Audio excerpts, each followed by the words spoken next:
All right, so I'm just going to give an example here of what you need to do with your textbook chapters.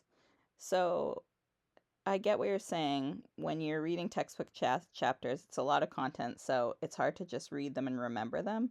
And I also struggle with that too.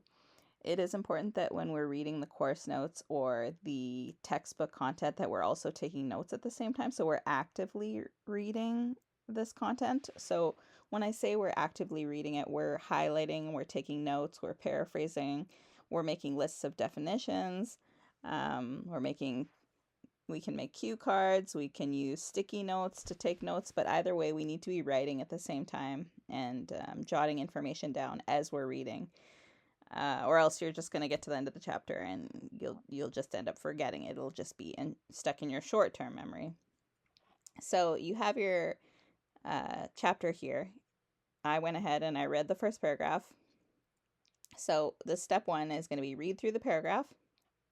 Step 2, you're going to highlight what's important.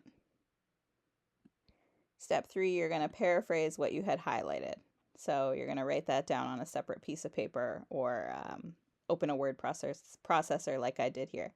So I read through this, and the key thing that stuck out to me was the impulse and ability to challenge current certainties are the intellectual facilities that allow humankind to continue to adapt. So we're talking about the importance of critical thinking, and that it's one of the most important things when going through education and just navigating in daily life also. So I highlighted and then I paraphrased. So the importance of critical thinking, being able to challenge current situations are key to allowing mankind to change and adapt to those situations. So it's just an important skill in general in daily life, um, which is why this chapter is starting off talking about that.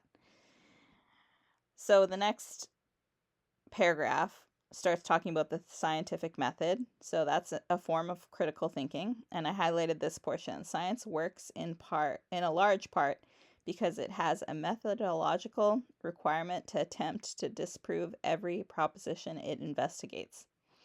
So the scientific method itself, it goes through different steps, and the purpose of it is to prove a hypothesis wrong, usually. So we're investigating a certain scenario, and we're trying to disprove it. So I went ahead and I paraphrased that. The scientific method, a form of critical thinking in brackets, works because it has steps in place to challenge every situation it is looking at. So now we don't want to go ahead and write down every single thing that the textbook is saying. That's not what we want. We want to take short, simple notes in layman's terms, really, really basic terms, so that you're not getting tripped up over the terminology and the bigger words. We want to put it down in the simplest form so that it's short, sweet, it's easy to write, it's easy to remember, and then also easy to understand. And once you understand things that the textbook is talking about, you'll be like, wow, that's easy and makes sense. So I hope this helps.